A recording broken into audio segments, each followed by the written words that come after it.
Dale. Lo tengo aquí. Ya me salió que el recording. Ya. Vamos a poner aquí compartir. Ahí estoy compartiendo y voy a poner un artículo que me encantó, que exactamente, a ver si, ahí está. Exploración básica en otorrino. Exactamente, esto va a complementar y vamos a repetir algunas cosas de de la clase pasada, pero pues la repetición es la enseñanza, ¿verdad? ¿Te acuerdan que platicamos de las pruebas de Weaver y de Rine? Hablamos de las maniobras de Valsalva y de Toynbee, ¿se acuerdan? Para la trompa de Eustaquio. Aquí les vamos a definir y vamos a ver un poquito más esto, ¿sí? Entonces, este artículo lo voy a empezar a leer yo, ya cuando se me canse mi laringe, ya van a seguir leyendo ustedes. Vienen algunas imágenes que también quiero que vean, una otoscopía, una laringoscopía, en fin, ¿verdad? Y este artículo, pues, es un artículo español, ¿verdad?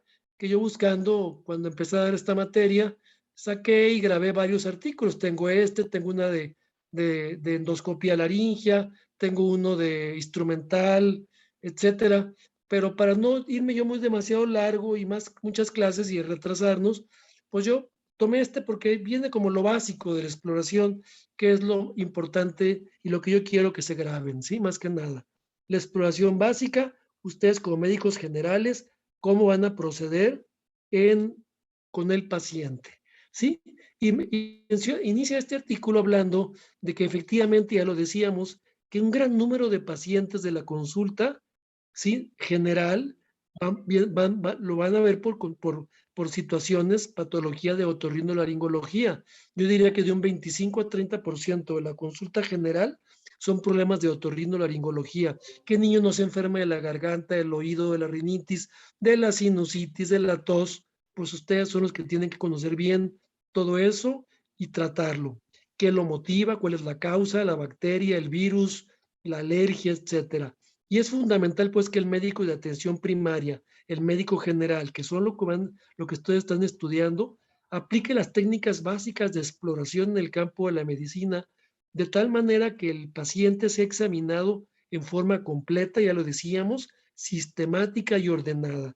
Historia clínica de todo oídos, nariz y garganta, cuello, etcétera, de acuerdo, no a lo loco, sino ordenada y sistémica y completa. Vamos a ir orientando siempre la historia clínica al padecimiento que nos refiere el paciente, ¿sí?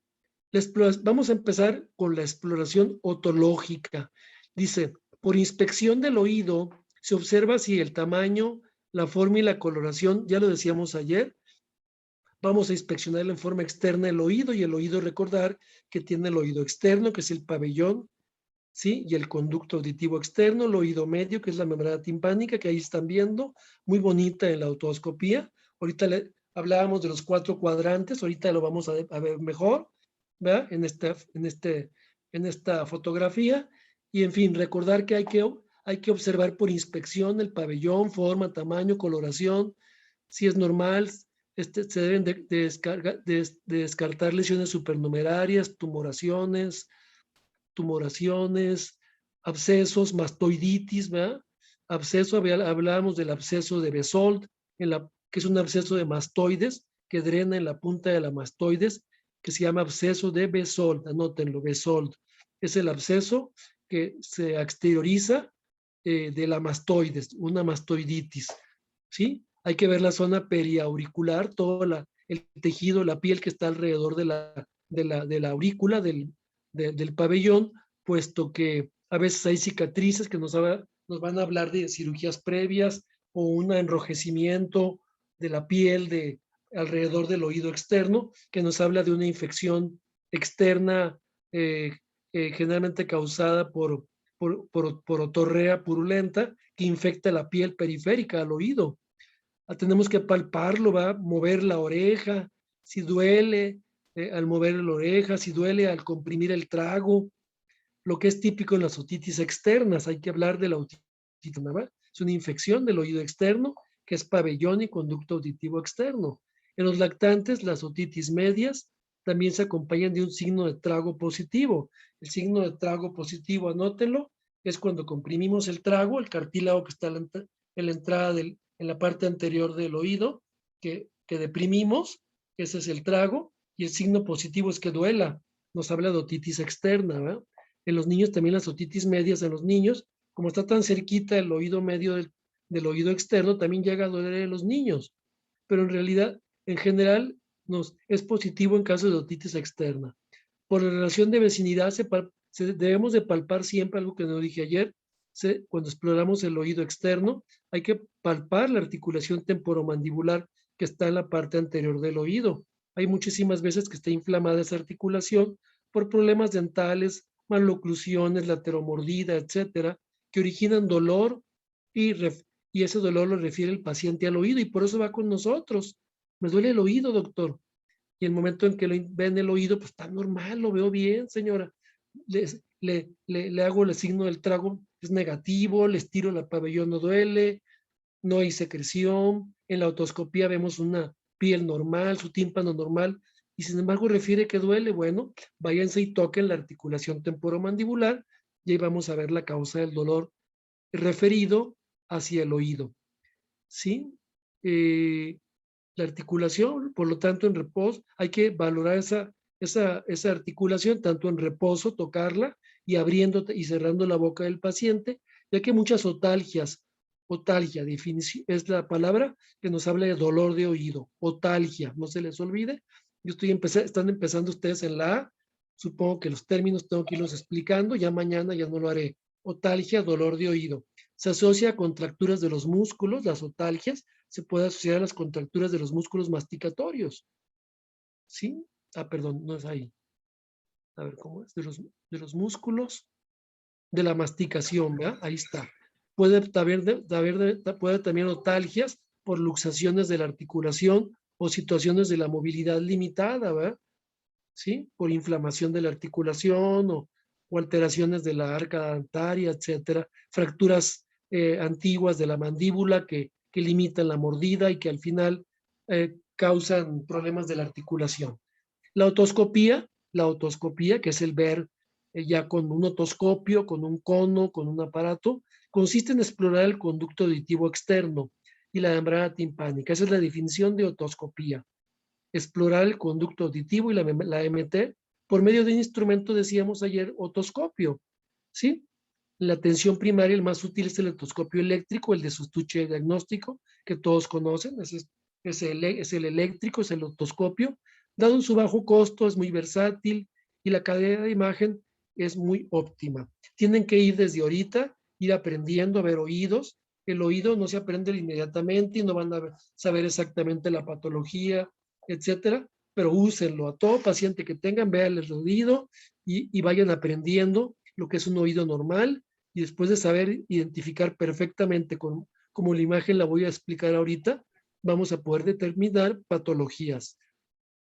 En la atención primaria, el más útil es el otoscopio, lo dijimos, se puede ajustar, el otoscopio se pueden ajustar espéculos o conitos de diferente diámetro, ¿verdad? Según sea la edad del paciente, el tamaño del conducto.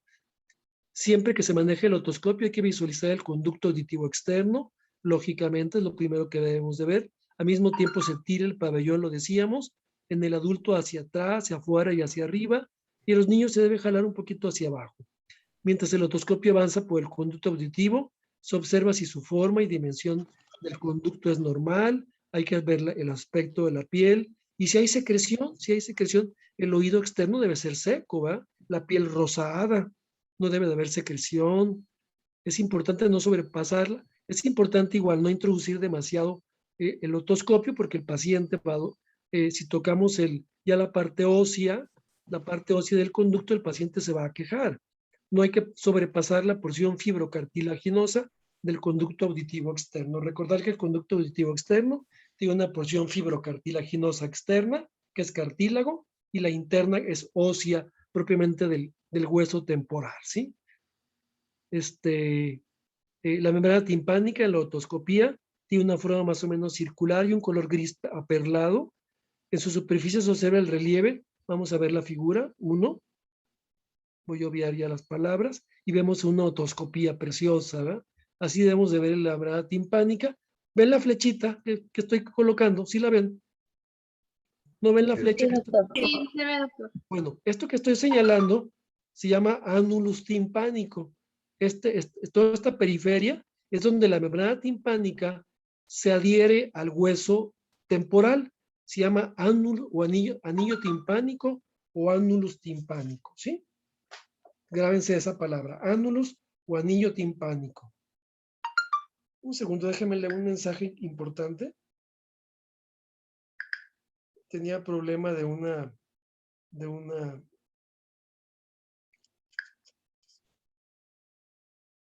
problema ahí de una casa que rento. Tuvo problema con la luz y estaban muy enojados los señores. Y ya se arregló. Ok, vemos el ánulo timpánico en la membrana timpánica, vemos a transiluminación vemos el color, vemos esto que vemos aquí, esto se llama cono luminoso. Este cono luminoso es la parte anterior, esto es anterior, esta parte hacia acá es anterior y para acá es posterior, ¿sí? ¿Sí ven la flecha, verdad? ¿Sí? Sí. Esto es doctor. anterior. Entonces, aquí vemos a transiluminación la cabeza del martillo, es el martillo, es el huesecito más externo del oído medio. Vemos esta es la cabeza del martillo, ¿sí? Este es el mango del martillo y el umbo o ombligo, exactamente donde estas dos líneas se entrecruzan, es la parte central es la parte central de la membrana timpánica, en donde termina el mango del martillo y se va a unir al yunque. Aquí se llama la articulación martillo-yunque, ¿va? O incus, se llama, pues la articulación martillo-yunque, ¿va? Aquí sería el yunque se metería para adentro. Es exactamente el punto central de la membrana, donde se entrecruza y esa cruz nos va a decir de los 4 cuadrantes de la membrana timpánica. El cono luminoso nos habla de normalidad. Cuando no veamos el cono luminoso, significa que es un oído enfermo. Siempre el cono luminoso es normalidad y está en el cuadrante antero-inferior generalmente, ¿verdad? Antero-inferior. Y luego vemos en esta, pues la cruz, aquí siguiendo el mango del martillo, se da esta línea, ¿sí? Y se pone otra que concentre la horizontal, pues, que conforme así, que cruce exactamente y perpendicular a la línea del mango del martillo, y ya tenemos los 4 cuadrantes, ¿va? 1, 2, 3 y 4, 2 anteriores y 2 posteriores, ¿va? Esto que vemos aquí es yunque, y en la parte posterior e inferior, aquí en esta área donde está la flecha, vemos la articulación estribo, aquí estaría el estribo, y el yunque, que se llama articulación incudo-estapedial.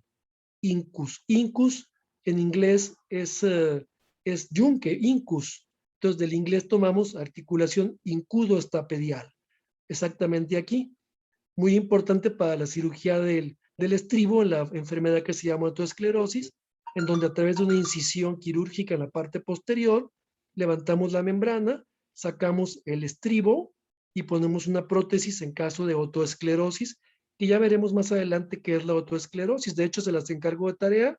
Mañana se le encargo a Cintia. Cintia, Sí, ¿sí? doctor. Vamos a empezar la clase en la próxima clase y me vas a Ok. decir en 1 minuto o 2 minutos qué es la autoesclerosis, ¿verdad? Sí. Autoesclerosis, anótalo, ¿sí?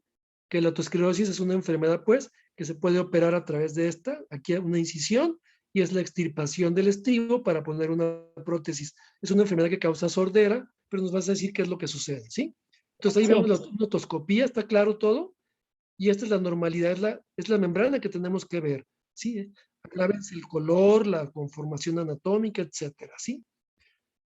Tenemos dentro de la porción de arriba, así para irnos rápido, no, aquí la P es, la parte superior es la porción flácida. Aquí hay una porción flácida y hay una porción tensa que es inferior, ¿sí? Es tensa, ¿sí? La porción flácida, la P, es la porción flácida. Es donde generalmente en esa porción se forman los colesteatomas, la parte posterior, ¿sí? De esta porción flácida, aquí se forman los colesteatomas, ¿verdad?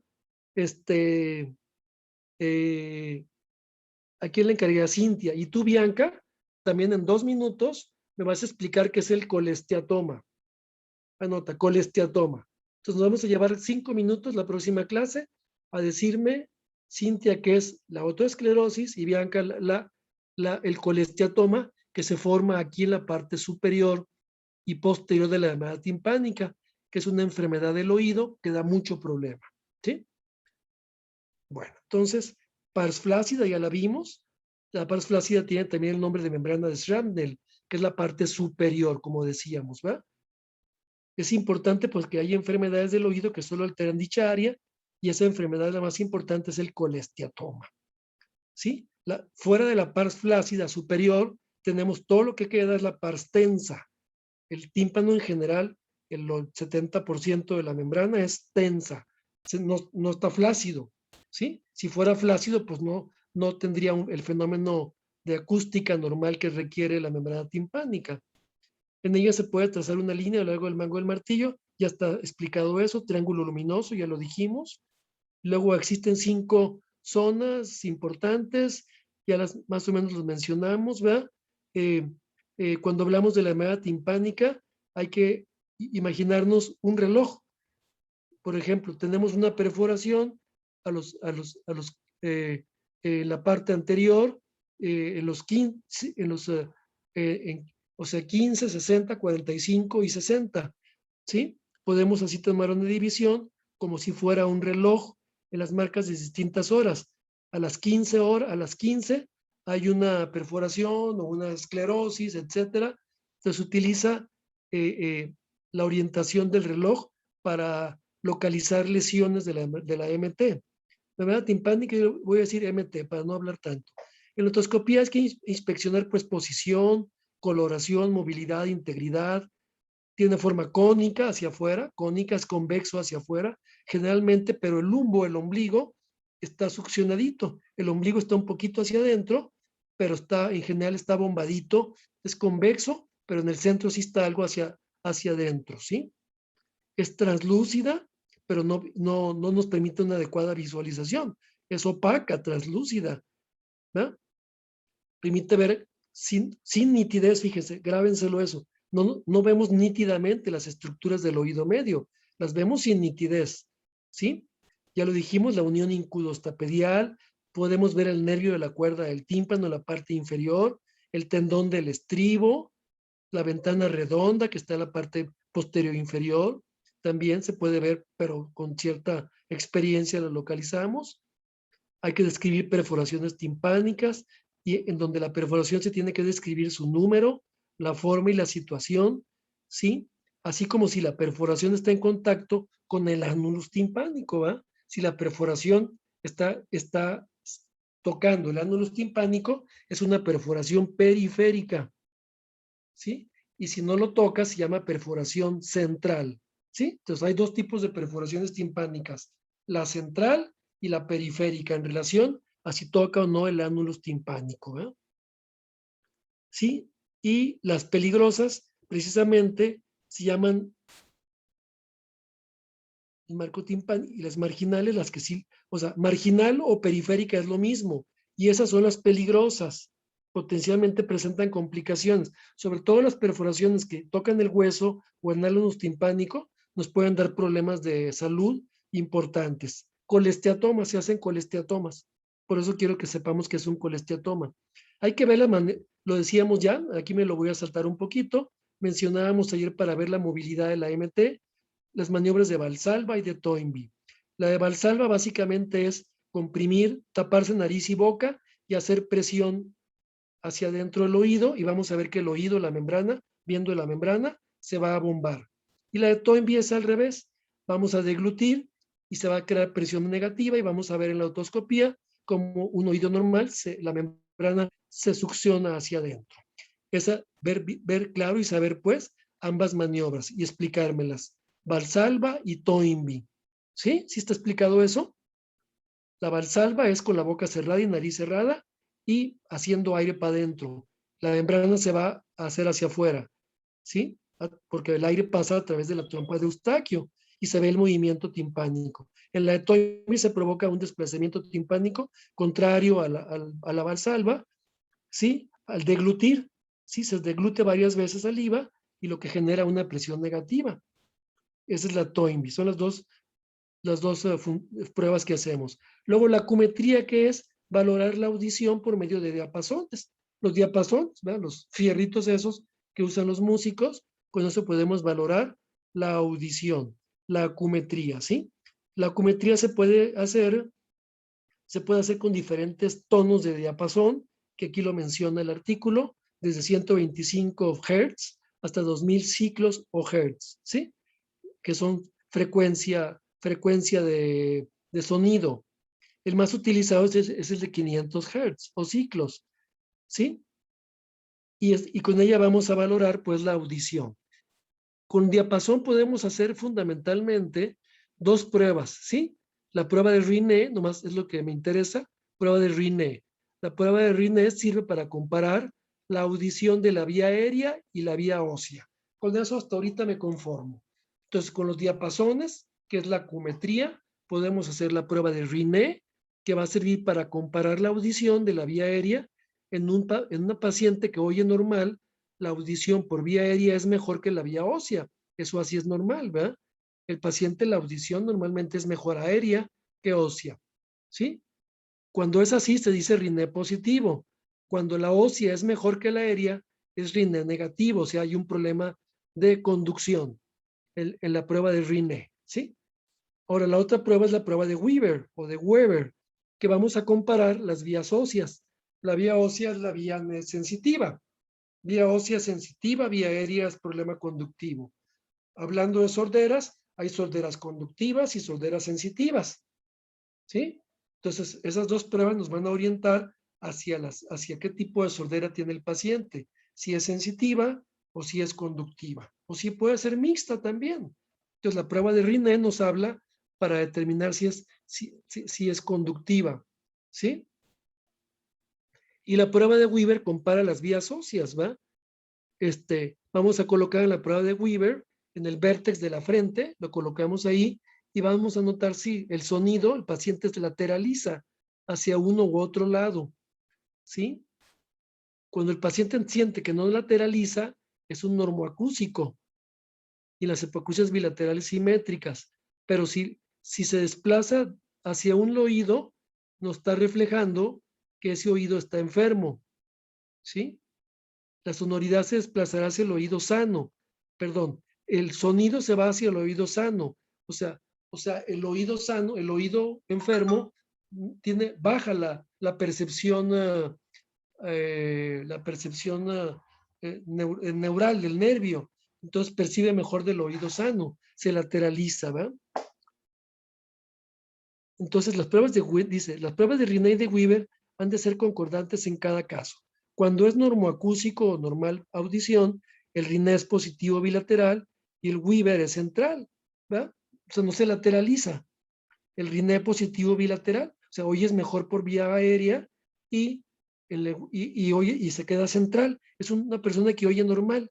Cuando hay una sordera de conducción, un tapón de cerilla, una perforación, el Rinne se hace negativo, el paciente oye menos de la vía aérea, ¿sí? Y el Weber, que es el diapasón en el centro, se lateraliza hacia el oído enfermo.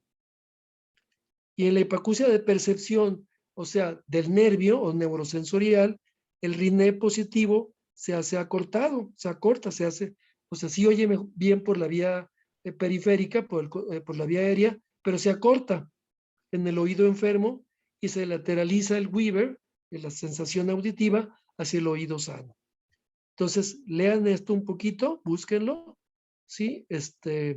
Voy a tratar de mandarle este artículo a la jefa de grupo para que lo lean, ¿sí? ¿Me acuerdas, por favor, Fernanda? ¿Sí? De Sí, mandarte este doctor. artículo para que todos se los mandes y tengan esto, ¿eh? Luego De la audición pasamos a lo vestibular. A ver, de acuerdo a la lista que leyeron ayer, ¿quién seguiría? De leer rápido. ¿Quién fue la última que leyó ayer?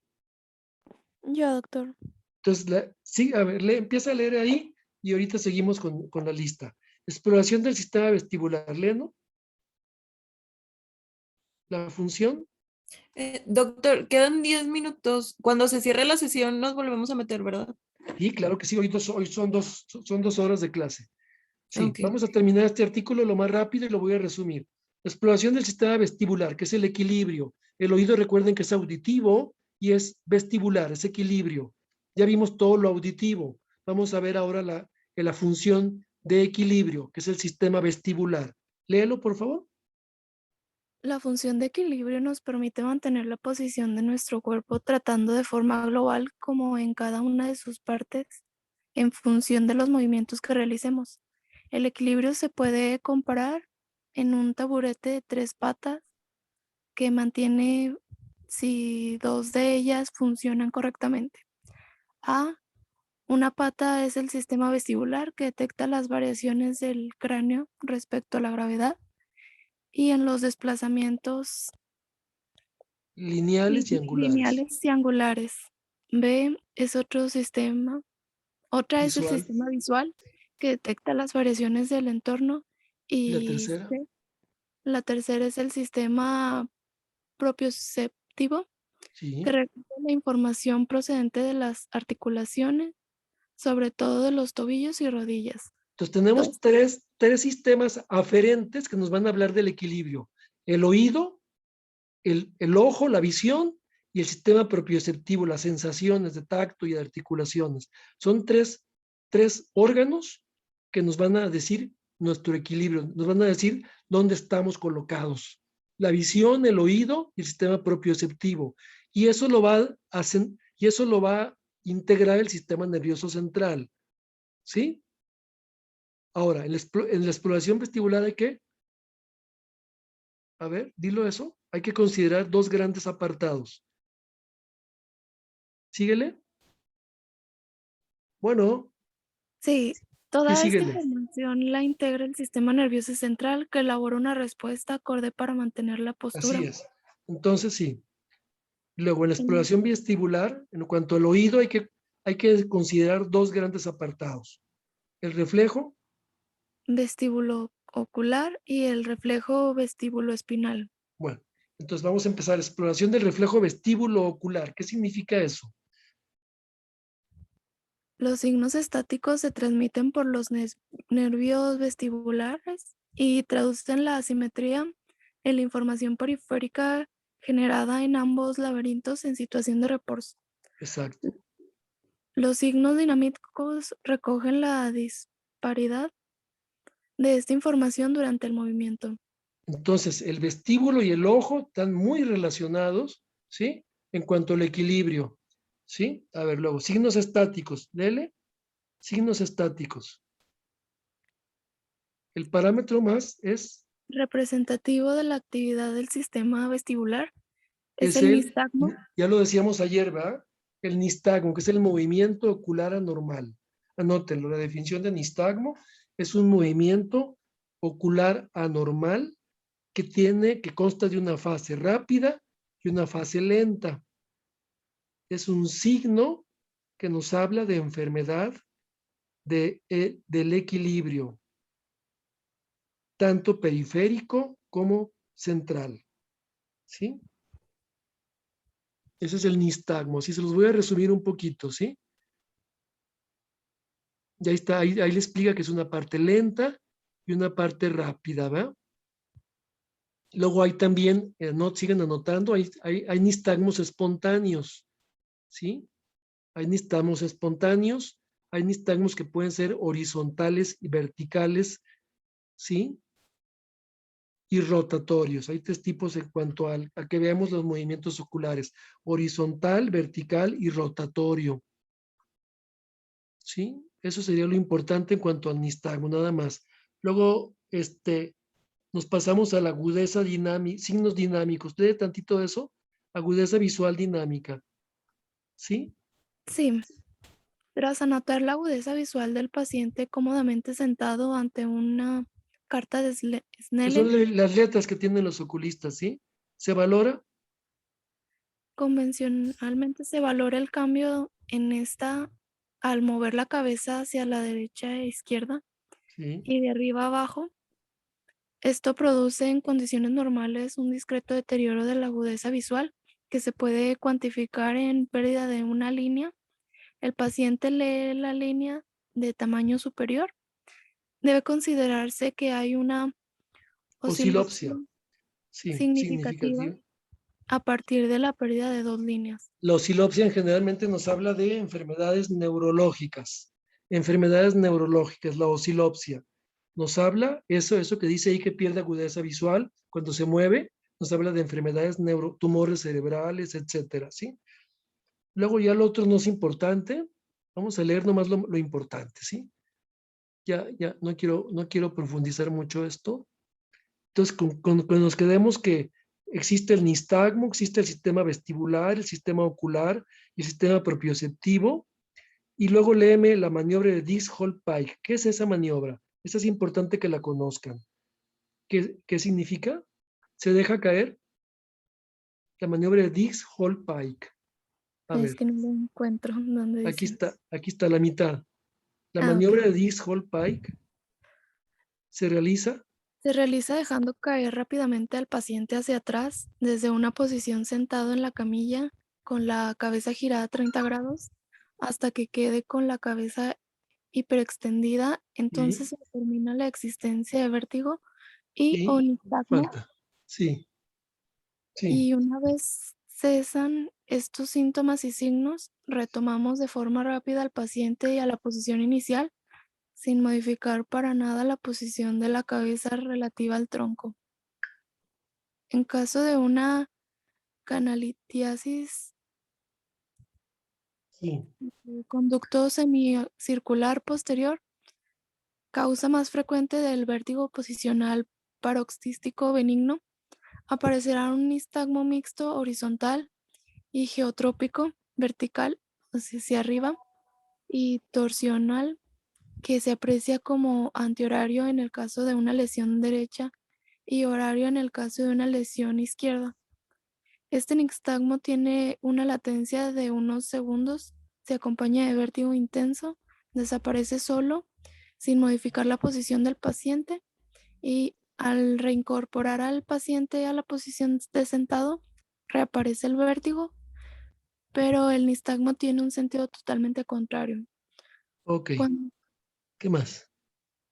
cuando en una prueba posicional no se cumplen todas las características ante Antes antes descritas. descritas, debemos sospechar y descartar la existencia de otras alteraciones vestibulares e incluso de tipo central. Ya, hasta ahí. Entonces, recordar la maniobra de Dix-Hall-Pike es para determinar fundamentalmente un vértigo postural benigno o canalolitiasis. Por ahí decías, tú dijiste, ¿verdad? Es una de las pruebas más que hacemos más frecuentemente para valorar un vértigo, ¿sí? Y luego ya nos vamos después del efecto vestíbulo espinal no lo vamos a ver, ¿no? Son por patología de la columna vertebral, ¿verdad? Por sistemas propioceptivos, tampoco signos estáticos ni signos dinámicos, y vamos a ver la exploración del nervio facial. A ver, la que sigue en la lista, vamos a ver exploración del nervio facial, séptimo par craneal. Bueno, queda menos de un minuto, pero empieza a leer y nos conectamos. Sí. ¿En dónde, doctor? Es que no veo. Exploración del nervio facial. ¿Sí? Ah, Ahí ok, está, en sí. azul. Y Empiézale y nos reconectamos. sí, la exploración del nervio facial es importante por la información que proporciona, especialmente cuando la función del nervio está alterada y hay